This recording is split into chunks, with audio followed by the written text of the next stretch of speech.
Good morning, ninth class. Let us do example number 5 today. If a transversal intersect two lines such that the bisectors of a pair of corresponding angles are parallel, then prove that the two lines are parallel. I repeat the question once again, try to understand bete. If a transversal intersect two lines, AD is the transversal, ठीक है। AD जो है दो lines ਨੂੰ इंटरसैक्ट कर रही है बेटे। उन्होंने ये नहीं कहा कि पैरलल ने, असी वो चीज़ प्रूव करनी है, ठीक है। वो कह रहे कि दो लाइनस ਨੂੰ जे इंटरसैक्ट कर रही है किवें, इस तरीके नाल such that the bisectors of the pair of corresponding angles are parallel. आह वाले जिहड़े एंगल्स हुंदे ने बेटे, कोरसपोंडिंग एंगल्स हुंदे ने ना, जे ये पैरलल लाइनस होण, वो ये कह रहे हैं कि ਜਿਹੜੇ ਆਹ ਵਾਲੇ एंगल्स ने उन्हां दा ਜਿਹੜਾ बाइसैक्टर है, बाइसैक्टर मीनस कि एंगल ਨੂੰ टू इक्वल पार्ट्स ਦੇ ਵਿੱਚ डिवाइड करना, ठीक है। उन्हां दा जो बाइसैक्टर है वो आपस में पैरलल है। That is they are saying कि BE is parallel to CG। Then prove that lines are parallel. Then वो कह रहे हैं कि प्रूव करो कि PQ is parallel to RS। Okay, so firstly असी लिखांगे कि सानू गिवन की है, ठीक है। सो example number 5, what is given to us.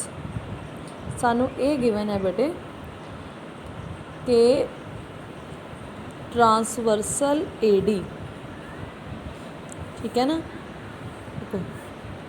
These are the two lines, this is the transversal. Transversal का नेम की है AD। आ दो लाइन्स ने PQ एंड RS, जिथे इंटरसैक्ट कर रहे हैं उहदा पॉइंट देता बेटे BC, ठीक है। And this is the angle bisector, means आ वाला एंगल और आ वाला एंगल इक्वल है। This is also angle bisector CG, this is BE, ठीक है। एंड आ वाला एंगल आ वाले एंगल दे इक्वल है। Okay, so what is given to us, सानू की गिवन है transversal AD intersect two lines, केड़ियां lines, PQ and RS। Intersect PQ and RS at केड़े केड़े पॉइंट पे, B and C, at B and C। Further होर की किया उन्होंने, इनू बेटे असी रिस्पैक्टिवली लिख लाँगे बिकॉज PQ नू B ते और RS नू C ते लाइन वाइज आप आंसर लिखे ने। दैन वो कह रहे हैं कि रे BE जी BE है इट बाइसैक्ट कर दी है कि एंगल नू ABQ नू, ठीक है। Ray BE is angle bisector of angle ABQ and G CG है, CG इज़ बाइसैक्टर ऑफ, ठीक है। सिंपल कला बाइसैक्टर भी लिख सकते हैं, एंगल बाइसैक्टर भी लिख सकते हैं। CG की बाइसैक्टर है BCS of angle BCS। And further उन्होंने की किया सानू कि BE is parallel to CG। ये वाली दोनों लाइन्स पैरलल ने, ठीक है। Also BE is parallel to CG। असी की प्रूव करना बेटे, but we have to prove that PQ is parallel to RS, ठीक है। नाउ किवें प्रूव करांगे बच्चे, असी कहांगे कि एंगल ABE इन्ना का जो एंगल है वो ABQ का हाफ है, ठीक है, क्योंकि एंगल बाइसैक्टर गिवन है। Angle ABE is equals to half of angle ABQ, ठीक है। रीज़न देवांगे because BE is bisector of angle ABQ। BE ABQ का बाइसैक्टर है। ऑल्सो सी कहांगे एंगल BCG, जो एंगल BCG है it is half of angle BCS is equals to half of angle BCS. Reason की देवांगे because CG is angle bisector of BCS, because CG is bisector of angle BCS. ठीक है, फिर ਆਪਾਂ ਇਹ ਵੀ ਕਹਾਂਗੇ कि सानू गिवन है कि BE is parallel to CG ना, बट लिख लो चाहे ऑल्सो लिख लो, also BE is parallel to CG सानू गिवन है।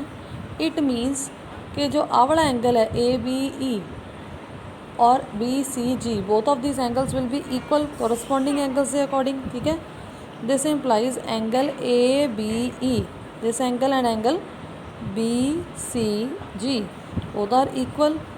रीज़न की देवांगे बेटे, कोरस्पॉन्डिंग एंगल्स। ठीक है, नाउ इनू बेटे आप मान लेने इक्वेशन नंबर 1, इनू मान लेने बेटे इक्वेशन नंबर 2, और जो हुण लिखा इनू मान लेने इक्वेशन नंबर 3। सबस्टिट्यूट कर दिए वैल्यूज़, फस्ट और सैकेंड की value third equation they which put कर देने using equation 1 and 2, using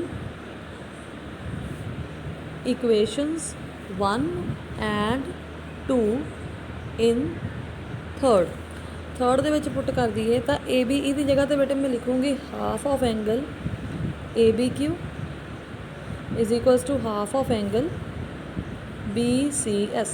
means जो लेफ्ट साइड इक्वल है तो राइट साइड भी इक्वल है। सो बेटे हाफ के नाल हाफ कैंसल हो गया, what is left ABQ is equals to angle BCS। हुण बेटे जे एंगल ABQ एंगल BCS के इक्वल है, it means they are corresponding angles. ठीक है, this implies they are corresponding angles, और ये कोरस्पॉन्डिंग एंगल्स ताई हो सकते हैं जे लाइनस आपस दे विच parallel होणगियां।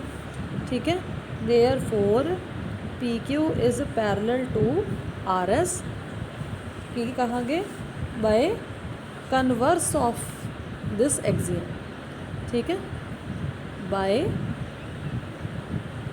Converse of corresponding angle axiom कह देने बेटे कि रूल हो गया ना ये कि जे लाइनस पैरलल ने तो एंगल्स ने जोड़े वो इक्वल होणगे। हुण वो कह रहे कि एंगल्स इक्वल ने तो आप कह देंगे कि वह कन्वर्स हो गया by converse of corresponding angles axiom.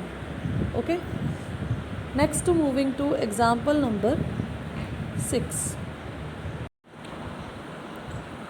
Example 6 in figure 6.27 AB is parallel to CD and CD is parallel to EF। ठीक है बेटे, आ वाली लाइन ये पैरेलल है, आ वाली लाइन ये पैरेलल है, इट मीन्स ऑटोमैटिकली तीनों लाइन्स आपस में पैरेलल ने। ऑल्सो वो कह रहे हैं बेटे EA is perpendicular to AB, आ वाली जी लाइन है it is perpendicular to AB। Now if angle BEF this angle is 55 degree, then find the values of x, y, z। Beta we have to find the values of x, y, z। How we will do it? Let me make the figure first। Now look beta, in this figure AB is parallel to CD is parallel to EF, all these three lines are parallel to each other and this angle is of 55 degree। we have to find the angles x, y, z। firstly बेटे असी कहांगे कि angle y जो है और आ वाला angle जो 55 degree का सानू गिवन है, both of these are interior angles on the same side of transversal. Why because तीनों पैरेलल लाइन्स ने, और ये जो BE है it is acting as a transversal. ठीक है, या इनू असी जे आ दो लाइन्स की गल करिए तो DE is acting as a transversal. ਅਸੀਂ ਕਹਾਂਗੇ since DE is transversal line since DE is transversal line, therefore y plus 55 degree is equals to 180 degree. Reason की देवांगे बेटे, angles on the same side of transversal, ठीक है, angles on the same side of transversal, या बेटे जिद्दां मैं तुहानूं कल समझाया सीगा, इनू असी कंजैक्टिव एंगल्स भी लिख सकते हैं, ठीक है। So y is equals to 180 minus 55 degree, 180 ਦੇ ਵਿੱਚੋਂ 55 ਮਾਈਨਸ ਕਰੋਗੇ बेटे, you will get 125 degree. So this is the measure of y. Now x and y, they are corresponding angles, ठीक है। ਆਪਾਂ ਕਹਾਂਗੇ कि AB is parallel to CD, कहेंगे because AB is parallel to CD, therefore x is equals to y. This implies that x is equals to y किन्ने दा आया उन्ने दा ही x भी हो जाएगा, दैट इज़ 125 डिग्री। रीज़न बेटे, corresponding angles, okay, these are corresponding angles. then ਹੁਣ ਅਸੀਂ ਗੱਲ ਕਰਨੀ ਹੈ z the. how we will find the z, ਅਸੀਂ ਕਹਾਂਗੇ एंगल BAE 90 डिग्री गिवन है, और एंगल AEF ये भी दो पैरल लाइन्स ने, आप कहेंगे because AB is parallel to EF। पहला लिख देने बेटे कि AB is parallel to CD and CD is parallel to EF। ਇਹਦਾ मतलब की हो गया कि AB is parallel to EF। ਹੁਣ सेंटर वाली लाइन ਤੁਸੀਂ चाहे भुल जाओ। नाउ these two lines ਦੇ ਵਿੱਚ ਅਸੀਂ ਕਹਾਂਗੇ कि angle BAE plus angle AEF plus angle AEF, this is equals to 180 degree. Again interior angles on the same side, that is consecutive angles, ठीक है जी। नाउ एंगल BAE तो 90 degree है, it is given to us, और angle AEF जो है बेटे two parts से divide होया, that is Z plus 55। So I will write it here, Z plus 55 degree is equals to 180 degree. Now बेटे Z plus 90 plus 55 जो है कितना आ जाएगा बेटे, 145 degree is equals to 180 degree. So Z की value कितनी आ जानी है बेटे, 180 minus 145, that is 35 degree, okay। Now let us move to exercise 6.2. its first question is, in this figure find the values of x and y and then show that AB is parallel to CD। x और y की value find करनी है बेटे, और further असी ये भी show करना है कि AB is parallel to CD। Firstly let us make the figure, this is line AB, okay, and this is line CD। देखण नूं तां बेटे पता लग ही रहा है, बट असी इनू प्रूव करना है। This is acting as the transversal line, this is angle 50 degree, okay, and this is angle X, this is Y, and this is 130 degree। now firstly bete we will say that this is a straight line, ठीक है। इनू असी नाम दे दिन्ने हैं, कोई भी दे दो बेटे, EF, ठीक है। नाउ असी कहांगे सिंस, इत्थे भी सेंटर च नाम दे दो, ओ दे देने हैं कोई भी, ठीक है।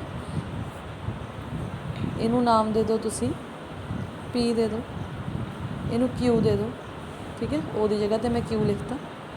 नाउ कहांगे since EF is a line, जे EF एक लाइन है, it means angle EQA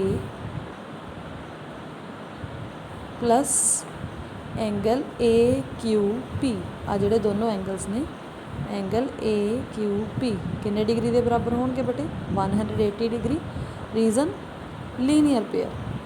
now E Q A तो सानू गिवन ही है 50 डिग्री और एंगल ए क्यू पी जो है दैट इज़ एक्स वो असी फाइंड करना तो असी लिखांगे therefore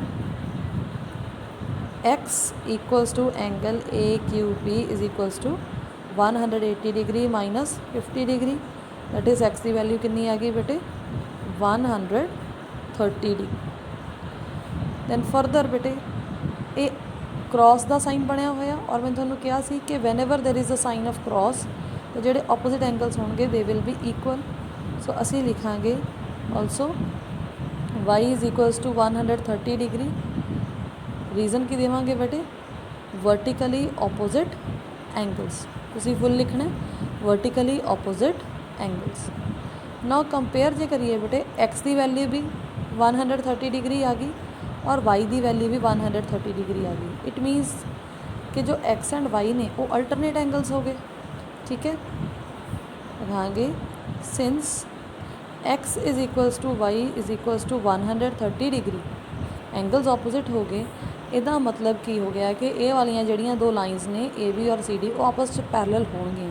this implies A B is parallel to C D by because A equal ने तो की पता चलिया अल्टरनेट एंगल्स नहीं अल्टरनेट कन्वर्स ऑफ तो लिख देंगे by converse of alternate angles axiom. Okay it was easy. Now next moving to second question of this exercise. Now second question is in figure but in this figure AB is parallel to CD and CD is parallel to EF. I have made this figure here. AB is parallel to CD and CD is parallel to EF. इसका मतलब कि क्योंकि तीनों lines आपस में parallel ने and y ratio z y और जो z है उसकी रेशियो गिवन है बेटे सानू 3:7। We have to find angle x। Firstly बेटे because all the three lines are parallel असी की लिखांगे since A B is parallel to C D and C D is parallel to E F. This implies कि तीनों ही line आपस में parallel ने जैसे A B is parallel to C D is parallel to E F. ठीक है बेटे देन असी ये कहांगे कि angle x plus angle Y जो है वो 180 डिग्री का बनेगा। रीज़न की है consecutive angles and angle x and angle z both of these angles are equal because बेटे जे असी सेंटर वाली लाइन में भुल जाइए ठीक है तो x and z are acting as alternate interior angles. Okay so असी लिखांगे सिंस दिस लाइन इनू बेटे असी कोई नाम दे दें पी क्यू लिख लो।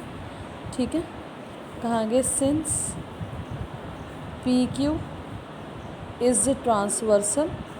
ठीक है ना it is a transversal line. So x and z x is equals to z. Reason की है बेटे alternate interior angles alternate interior angles angle पा के बेटे पिछे एस पा लेनी है। ठीक है shortcut they which and further बेटे की क्या थोनू क्वेश्चन सानू गिवन है कि y ratio z is equals to 3:7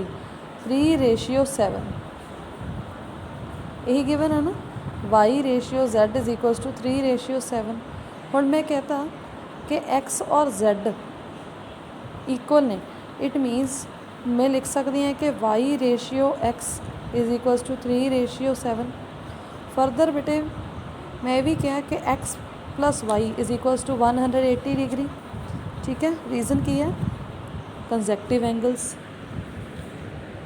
also x plus y is equals to 180 degree consecutive angles या फिर असी लिख सकते हैं बेटे angles on the same interior angles on the same side of transversal. ना बेटे जे मैं एक्स की जगह पे, ठीक है, ਅਸੀਂ ਇੱਥੇ ਜਿੱਦਾਂ ਰੇਸ਼ੀਓ ਵਾਲੇ ਕੁਐਸਚਨਸ ਦੇ ਵਿੱਚ ਨੋਰਮਲੀ ਆਪਾਂ x ਲੈ ਲੈਂਦੇ ਹਾਂ, ਮੈਂ ਇੱਥੇ x ਨਹੀਂ ਲਊਂਗੀ, 3x + 7x ਨਹੀਂ ਲਿਖੂੰਗੀ, ਮੈਂ ਕੀ ਲਿਖੂੰਗੀ ਇੱਥੇ, मैं कोई और वेरिएबल लूँगी, लाइक मैं a ले रही हूँ, ठीक है। सो x की जगह पे बेटे मैं लिख रही हूँ 7a और y की जगह पे मैं लिख रही हूँ 3a is equals to 180 degree. So 7 + 3 10a is equals to 180 degree. So a की वैल्यू कितनी आ गई बेटे, 0 के नाल 0 कैंसल हो गया, a की वैल्यू आ गई 18। सो दिस इंप्लाइज के x की वैल्यू कितनी आ जाएगी 7a, that is 7 × 18 and y की वैल्यू कितनी आ जानी है बेटे 3a, that is 3 × 18। Now what is 18 7 the, it is 126 degree and 18 3 the 54 degree, ठीक है बेटे। So like this we can find the angles. जो क्वेश्चन नंबर 3 है, it is your homework, you have to try it yourself, ठीक है। Question number 4 बेटे मैं करवाऊँगी, question number 5 भी तुसी खुद ट्राई करना, और क्वेश्चन नंबर 6 ते तुसी क्रॉस लगा दो, that we will not do, okay. That's all for today, thank you, have a nice day.